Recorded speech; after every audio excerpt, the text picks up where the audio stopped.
They dragged him in like a nobody. Shackled, filthy jacket, no ID, just another vagrant with an attitude until the courtroom doors blew open and the Secretary of Defense stormed in. No warning, no escort, just 6 terrifying words. Uncuff him. You have no idea who that is. Welcome to the dignity defended. The call came in on a Tuesday afternoon, the kind of slow day where patrol officers are looking for something, anything, to break up the monotony. A convenience store manager had called about a trespasser who'd been sitting outside his shop for a couple hours. Not causing trouble, mind you, not bothering customers or asking for money, just sitting there by the propane tanks, minding his own business with a beat-up duffel bag at his feet.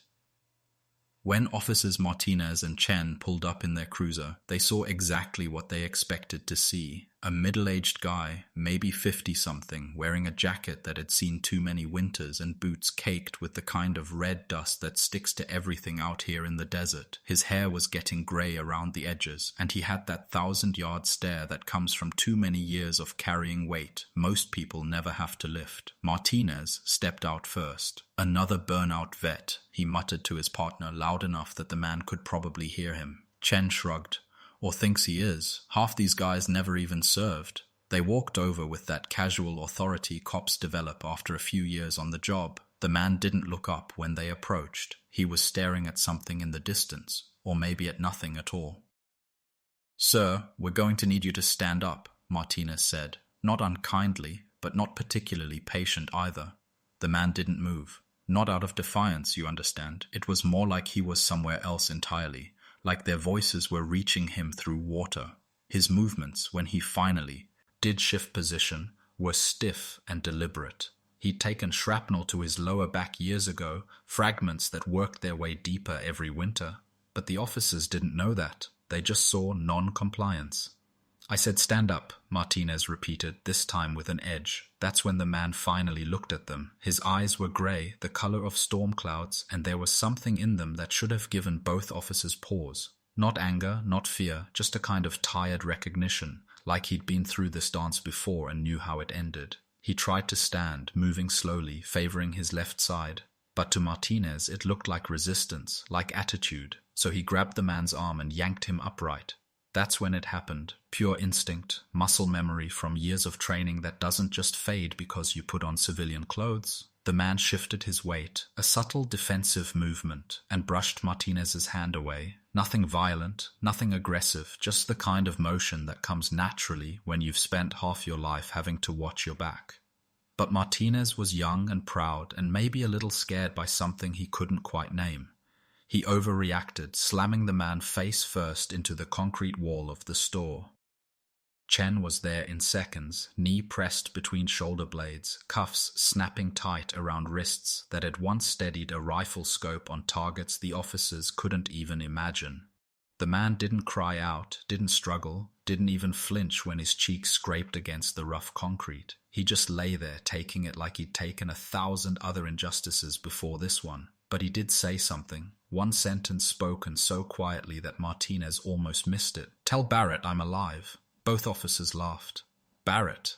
Who the hell was Barrett? Probably some drinking buddy from the VFW or a caseworker who'd given up on this guy years ago. At the station, the booking process should have been routine, except it wasn't. The man had no wallet, no driver's license, no credit cards, no nothing. When they ran his fingerprints through the system, something strange happened. The computer flagged a match, started pulling up a file, then suddenly locked them out with a message neither officer had seen before. Classified ID match, federal hold pending. Martinez stared at the screen for a minute, then shrugged and entered the man as John Doe. Charges, resisting arrest, loitering, disorderly conduct. The system let him do it, so it must be fine, right? They put him in holding cell 3, the one that smelled like bleach and despair. He sat on the metal bench with his hands still cuffed in front of him, staring at the floor like he was reading something written in the concrete. Hours passed. He didn't ask for water, didn't ask for a phone call, didn't ask for anything. One of the younger officers noticed the tattoo on his forearm when they brought him dinner, a faded military design that looked like it might have meant something once. "Check it out," he said to his buddy. "Rambo's drunk uncle thinks he's special forces." They had a good laugh about that. None of them recognized the insignia. None of them had served themselves. They didn't know that same tattoo had once earned its bearer a standing salute from the Joint Chiefs of Staff. They didn't know that the quiet man in their holding cell had been buried under 7 layers of classified paperwork for over a decade, officially dead to everyone except a handful of Pentagon officials who occasionally woke up in cold sweats, remembering what he'd done for his country. The next morning, they loaded him into a transport van with 2 other guys who'd been arrested for fighting behind a bar. The van reeked of alcohol and regret. John Doe, that's what they were calling him now, sat quietly in his shackles, watching the desert landscape roll by through the small window. His boots scraped slag, teely against the metal floor with each bump in the road. When they arrived at the county courthouse, nobody was expecting anything unusual. It was supposed to be a standard arraignment.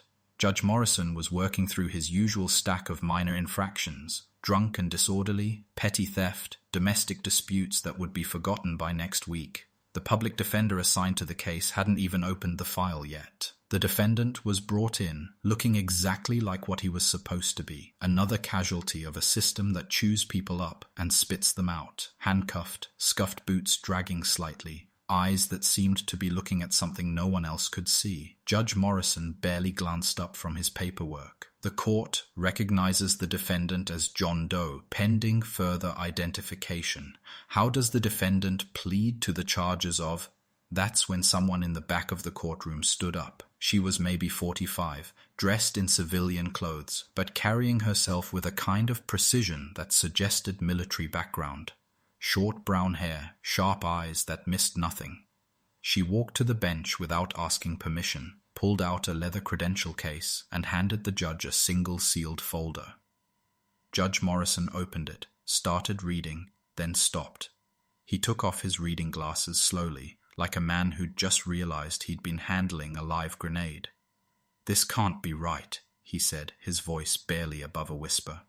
But it was right. The man in handcuffs wasn't John Doe. He was Colonel Thomas R. Keene, former Delta Force commander, officially presumed dead since 2009, after a mission that didn't exist in any public record, a mission that had saved lives and prevented disasters that would never make the evening news because success in his line of work was measured by the headlines that never got written. The woman who delivered the foal, Dare, spoke clearly and calmly. "Colonel Keene was never supposed to be here, Your Honor. If this proceeding continues, you're looking at a national security incident that will end careers." Judge Morrison was still staring at the papers when the courtroom doors opened again. The silence that followed was different from regular courtroom quiet. This was the kind of silence that comes when everyone suddenly realizes they're in the presence of real power. Polished black boots clicked against the tile floor with military precision. The Secretary of Defense stepped inside, flanked by 2 military aides and a federal marshal, her uniform crisp and her face carved from stone. She didn't announce herself, didn't need to. Authority radiated from her like heat from a forge. She walked straight to the bench, and when she spoke, her voice carried the weight of years spent making decisions that shaped the world. "Uncuff him." Judge Morrison hesitated. One of the arresting officers actually took a step forward like he was going to object until the secretary turned those steel-gray eyes on him. "Did you put your hands on this man?" The officer swallowed hard. "Yes, ma'am. But—" "Then I suggest you stand down before I personally ensure your badge finds its way into a Pentagon shredder, along with any hope you have of future employment in law enforcement." The cuffs came off. Colonel Keene stood slowly, rotated his wrists to get the circulation back, but still said nothing. He'd learned years ago that some conversations were better left to other people. The secretary didn't raise her voice. She didn't need to. When you've spent your career in rooms where the wrong decision could cost thousands of lives, a small-town courtroom doesn't intimidate you. "This man," she said, looking directly at Judge Morrison, "led Task Force Odin in operations you will never read about. He took wounds that are still classified. He buried teammates in soil that doesn't appear on any map. While some of you were in law school, learning to argue about parking tickets, he was making sure you'd live long enough to practice law." She paused, letting that sink in, then turned to Colonel Keene. "You shouldn't be here, Colonel." Keene spoke for the first time since entering the courtroom. "I shouldn't be alive." The secretary nodded. Then let's fix both problems. For 15 years, Colonel Thomas R. Keene had been a ghost, officially killed in action during a mission that never appeared in any after-action report. Unofficially, he'd been buried so deep in classified paperwork that only a handful of Pentagon officials even knew he'd survived. The mission had been simple in concept, nightmarish in execution. Intelligence had identified a terrorist cell leader in the mountains of Waziristan who'd somehow gained access to weapons-grade nuclear material, the kind of situation that keeps presidents awake at night and sends career military officers to early graves.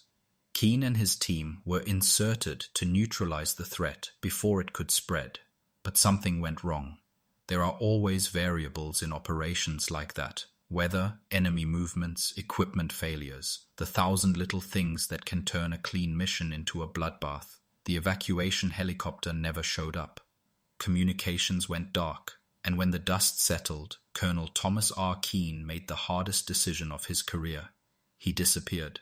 Not because he was a coward, not because he was broken, but because the mission had compromised so many intelligence assets and endangered so many lives that his survival could have unraveled operations across 3 continents. So he buried Thomas Keene along with his teammates and became someone else.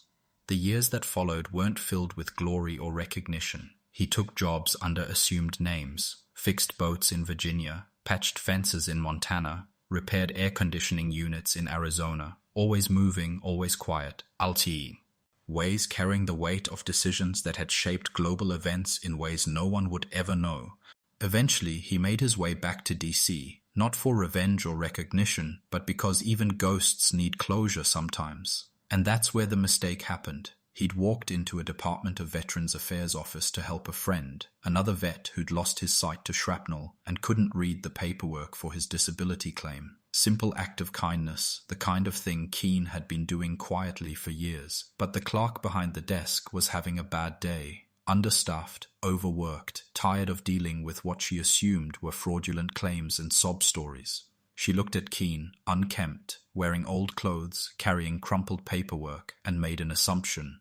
"I'm not processing fake claims today," she'd snapped. "Try the soup kitchen down the street." Keene didn't argue, never saw the point in arguing with people who'd already made up their minds. He just turned around and walked out. But the security camera in the corner had logged his face, and when he tried to sign in using one of his cover identities, the system had flagged him as a potential fraud case. Within hours, local police had been told to detain a possible military impersonator. No one bothered to read the fine print. No one thought to question why a man supposedly faking military service carried himself like someone who'd spent half his life in combat zones.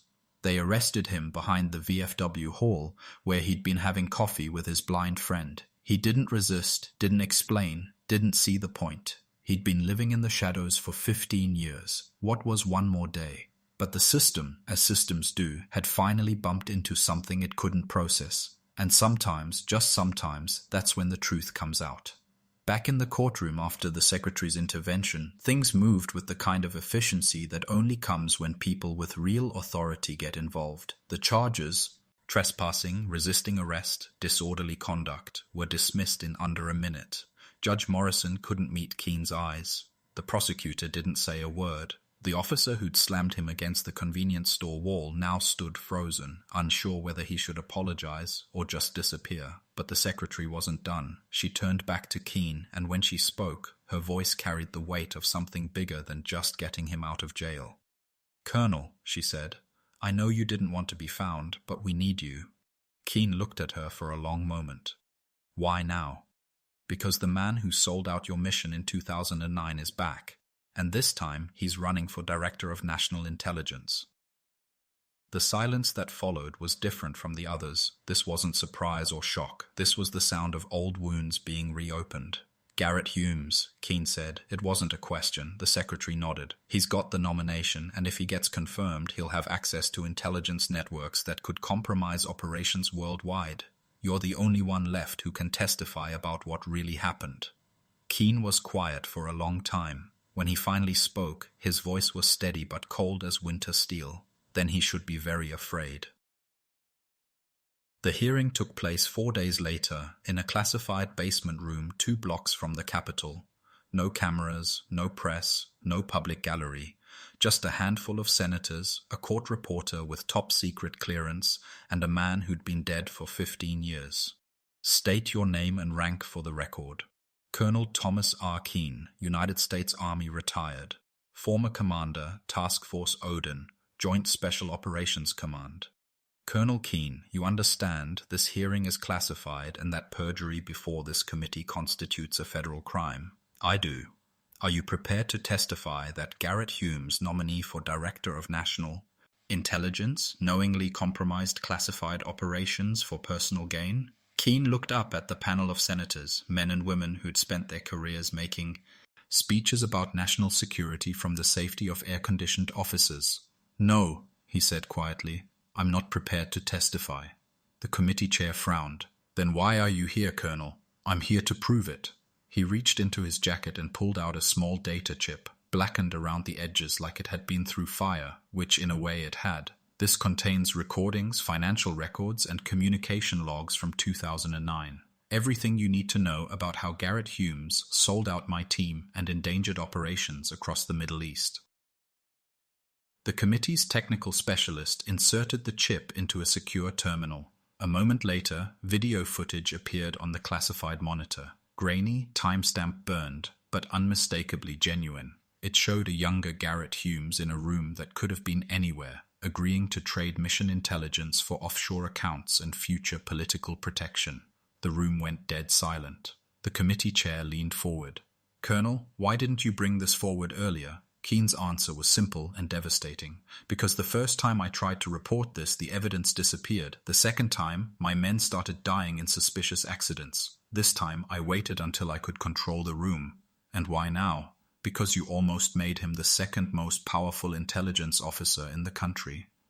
By the next morning, the story was everywhere, or at least the parts of it that could be reported. Intelligence nominee linked to classified scandal. Retired colonel exposes corruption in closed hearing. Ghost of Afghanistan returns to haunt Washington. None of the articles used Keene's name. That had been his only condition. No interviews, no photo opportunities, no ticker tape parades. Justice, served quietly and efficiently, the way he'd always preferred it. The courthouse that had held him in shackles, Nev.